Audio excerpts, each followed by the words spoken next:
Fala galera intensiva, o meu nome é Ivens, sejam bem-vindos a mais um Sunday Paper. Hoje nosso Sunday Paper de número 34 e no Sunday Paper de hoje a gente vai continuar um pouco o assunto da semana passada. Para quem não lembra, vou deixar o link aqui no cardzinho para você ir lá e ver o vídeo da semana passada sobre os métodos de desmame da ventilação mecânica, mostrando que a gente não deve utilizar o ECMV. E aí aqui nesse trabalho do grupo do Andrés Esteban, publicado em 99 lá no Blue Journal, o American Journal of Respiratory and Critical Care Medicine, que tem um fator de impacto de 16,494, a gente vai falar um pouco sobre a duração do teste de respiração espontânea. Então, nos dois trabalhos que a gente viu semana passada, a gente viu que eles estavam tentando entender qual que era o melhor método. E aí o trabalho do Esteban mostrou que o melhor método era o PSV e o trabalho do Brochá mostrou que o melhor método era o tubo T uma vez ao dia. Agora a gente vai falar aqui um pouquinho sobre a duração desses testes.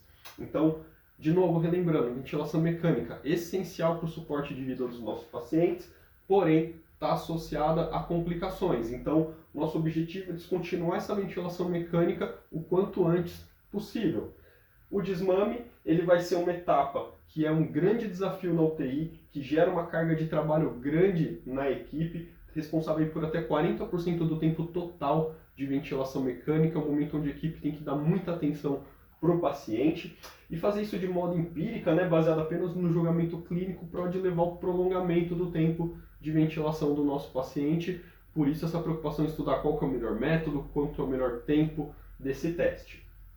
E aí, o teste de respiração espontânea, lá nessa época, década de 90, ele levava em torno aí, a média era 120 minutos, o costumeiro era fazer o teste de respiração espontânea em 2 horas no nosso paciente.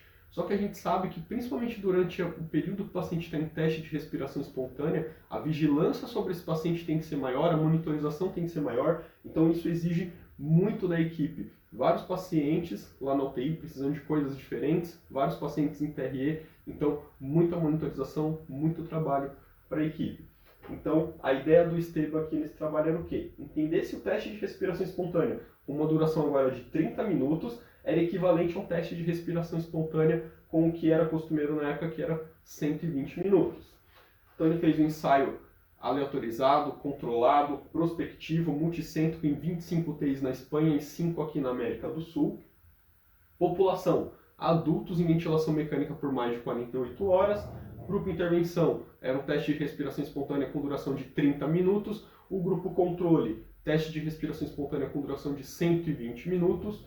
Os desfechos que ele queria ver: sucesso no desmame, taxa de reintubação, tempo de internação e mortalidade desses pacientes. 526 pacientes então foram randomizados, 270 para o grupo TRE 30 minutos, 256 para o grupo TRE 120 minutos. Então, esses pacientes eram submetidos a um teste de respiração espontânea em tubo T. Então, quais eram os critérios de falha no TRE? Frequência maior que 35, saturação menor que 90, frequência cardíaca maior que 140 ou uma alteração maior que 20%, pressão sistólica maior que 200 ou menor que 80 e sinais de ansiedade, agitação ou diaforese.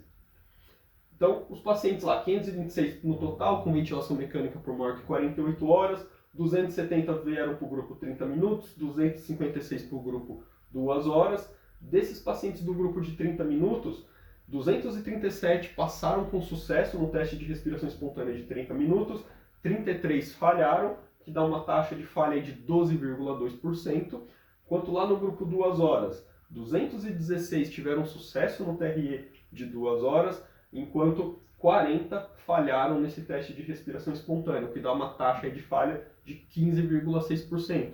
E aí não teve diferença nessa taxa de falha no TRE para os dois grupos.